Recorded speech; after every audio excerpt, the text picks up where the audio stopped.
Hey there everybody, and welcome back to yet another Blender tutorial. In this one we're making precious gemstones like, Mario coins or those Legend of Zelda emeralds or whatever they're called.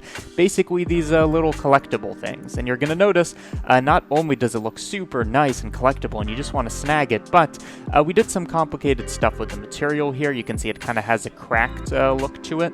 And I'm going to talk about how to make this thing very simply. It's not going to take much time at all. So, in Blender, fresh scene, we're going to start off with a plane. This plane is going to be the basis of our gemstone. So in edit mode, I'm just going to go like this, making it more of a rectangle, Control B to bevel, V for the vertex, and get something like this going. Now you can already probably see how this kind of generates the shape of the gemstone, but let's be explicit about this, and you could do a whole bunch of shapes here.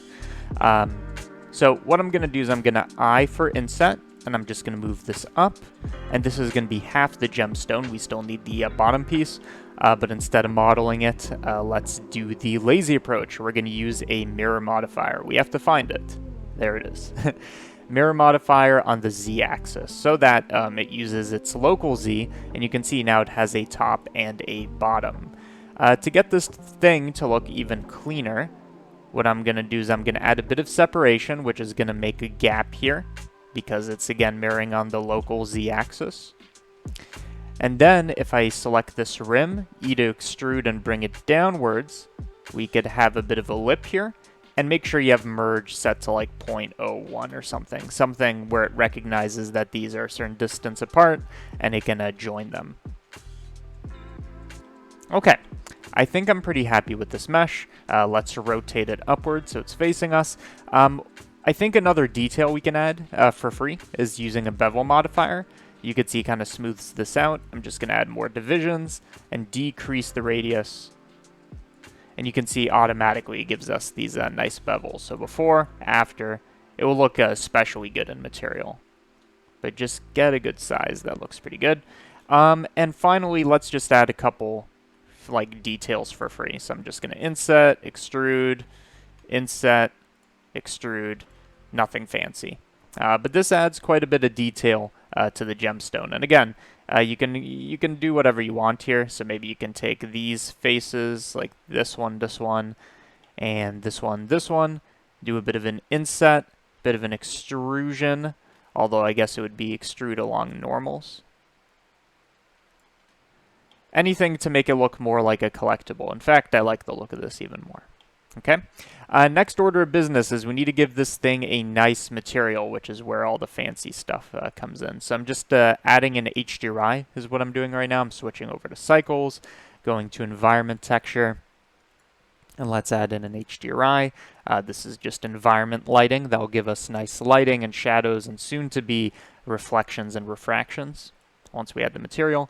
But let's do that. So in the shading workspace, what we're going to do is we are going to make a very simple material that is very powerful. So with this BSDF, I'm going to make it red. So whatever color your gemstone is going to be, red, green, blue, whatever. Next, I want it to be shiny, so we bring down the roughness. Now we have a shiny plastic looking thing.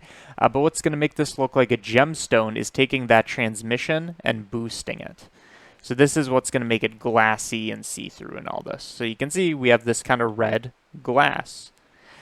Something that will take this over the top, though, is the IOR, which doesn't stand for in, out, and rotate. No, it's index of refraction.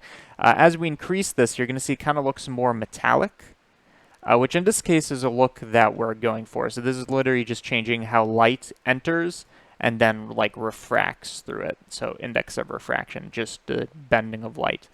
I'm going to bump this up to something like 2.2. You can see it adds these nice harsh edges that I think look really good. So 2.2. That looks pretty clean. And at this point, we can play around with the color a bit more. Make sure this is maximum brightness. So here's a red one. Here's a green one. Here's a blue one. It looks good in all the colors. In my opinion, is what I'm trying to say. But let's make this thing, it's kind of looking a bit dim, so let's make it glow a bit. So with the emission, we can pick the same color, red, but that's going to kind of get rid of all our glass BSDF kind of action going on here. So we want the emission strength, where it's going to glow, to be selective, using a Fresnel node. Fresnel basically tells us the angle of viewing. So bring it down until most of it's black, so slightly over 1, and let's view that. And it might look like we did nothing, but here is the before and the after. So it's subtle. We can make it a bit stronger. It's subtle, but it does add quite a bit of lightness, and it will make it glow if it's on a surface. So I'm just going to put a surface down here. You can see maybe the slightest bit of red catching the floor here. Beyond that, let's just give it the cracked look, which is a super simple node system that I figured out. For the cracked look, we're just going to use Voronoi texture. Why Voronoi? Because it's already got this crack thing going on. And you could either use generated coordinates, or probably what makes more sense is you use object coordinates, so you get this kind of clean distribution. You take this, you send the color output through a bump node, which will kind of create these normals that are like this black, in other words, change nothing everywhere except for these cracks. And I don't really know exactly why that is. I mean, I guess I do, but it's because the bump is trying to take a derivative across the surface. Don't worry about it. Either way, you take the normal, you connect it, and this is going to give it a nice cracked look for free. And can we tone down the intensity of it? I'm sure we can. Seems like this distance slider. No, it seems like it's an on or off state, so maybe the strength. Yeah, there you go. So here only the biggest cracks show up, and as we increase, we get the smaller cracks too. But I think it looks cool this way. So let's make a couple variations. I'm going to duplicate. I'm going to duplicate. And with this version, make sure to set a new material. We're going to go for a green look. And don't forget, you also want to change the emission color.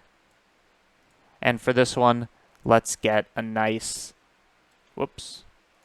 Let's get a nice blue going on. Something like that.